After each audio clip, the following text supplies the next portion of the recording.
बिस्मिल्लाहिर्रहमानिर्रहीम। Dear friends, इस video में पढ़ेंगे इंपैरेटिव सेंटेंस यानी कि हुक्मिया जुमले। अच्छा, इसका नाम सुनते हुए आपने एक चीज़ का अंदाज़ा लगाया होगा कि ये जो जुमले हैं ये ज़्यादातर आपके पेरेंट्स इस्तेमाल करते हैं आपके लिए, या फिर आपका स्कूल का टीचर इस्तेमाल करता है, या फिर ये आपका बॉस इस्तेमाल करता है। क्योंकि ये ऐसे जुमले हैं जिसमें या एक आर्डर होता है, या कमांड होता है, या एक रिक्वेस्ट होता है, या एक प्रपोजल होता है, या फिर सजेशन होता है, या ऑफर होता है, या इनविटेशन होता है, या एक इंस्ट्रक्शन होता है यानी कि हिदायत होती है, सही है, या फिर एक एडवाइस होती है आपके लिए। समझ गए बेसिकली, यानी कि एक नसीहत, दरख्वास्त, हिदायत या दावत या हुक्म या तजवीज़ कोई बंदा आपको दे देता है तो वो आपका क्या कहलाएगा, इंपैरेटिव सेंटेंस यानी कि हुक्मिया जुमले। फॉर एग्जांपल, कोई आपसे कहेगा क्लोज द डोर, यानी कि बेसिकली एक हुक्म हुआ, आपको कहेगा कि दरवाज़ा बंद करो। इसी तरह डोंट सिट हियर, यहाँ पे नहीं बैठो, या फिर कहेगा टर्न ऑन द फैन, यानी कि पंखा खोलो। इसी तरह आपको कहेगा बी फास्ट, तेज चलो, या कहेगा बी साइलेंट, यानी कि खामोश हो जाओ, या फिर आपको कहेगा प्लीज सिट डाउन।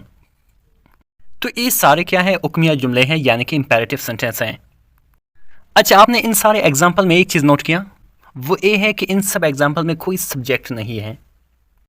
असल में जो इंपैरेटिव सेंटेंस होते हैं वो first form of the verb से शुरू होते हैं, सही। हालांकि इसमें यू जो है सब्जेक्ट होती है इंपैरेटिव सेंटेंस में, लेकिन जो यू है वो यूजुअली क्या होता है, सेंटेंस में मौजूद नहीं होते हैं। आप डायरेक्ट अंडरस्टैंड कर लेते हो कि इसमें सब्जेक्ट यू है, क्योंकि वो आपको हुक्म दे रहा है या वो आपको नसीहत कर रहा है, सही, कह रहा है कि सिट डाउन यानी कि बैठ जाओ। तो यहाँ पे यू को यहाँ पे इंक्लूड करने की कोई ज़रूरत नहीं होती। तो बेसिकली यहाँ पे सब्जेक्ट है लेकिन यहाँ पे सेंटेंस में मौजूद नहीं है।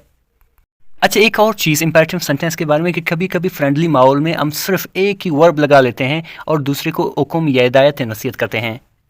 फॉर एग्जांपल, हम किसी को कहते हैं कम यानी कि आओ, या बॉल फेंकते हैं हम उसे कहते हैं कैच यानी कि पकड़ो। तो ये से आप देख सकते हो कि किस तरह हम एक वर्ब का इस्तेमाल करके इंपैरेटिव सेंटेंस बना रहे हैं। इसके साथ साथ एक और चीज़ भी याद रखो कि इंपैरेटिव सेंटेंस हमेशा अफर्मेटिव होते हैं या नेगेटिव होते हैं। जिस तरह मैंने कहा कि ये जो सेंटेंसेस होते हैं रिक्वेस्ट के लिए इस्तेमाल किया जाता है, या डायरेक्शन के लिए इस्तेमाल किया जाता है, इंस्ट्रक्शन के लिए इस्तेमाल किया जाए, एडवाइस और वगैरह वगैरह के लिए इस्तेमाल किया जाता है।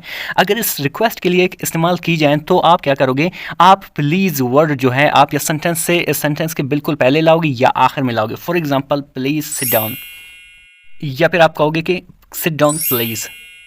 तो इससे ज़ाहिर होता है कि आप उसको रिक्वेस्ट कर रहे हैं। मज़ीद इस तरह की शॉर्ट वीडियोस देखने के लिए और ग्रामेटिकल स्टेप देखने के लिए हमारे चैनल को ज़रूर सब्सक्राइब करें। Thank you so much.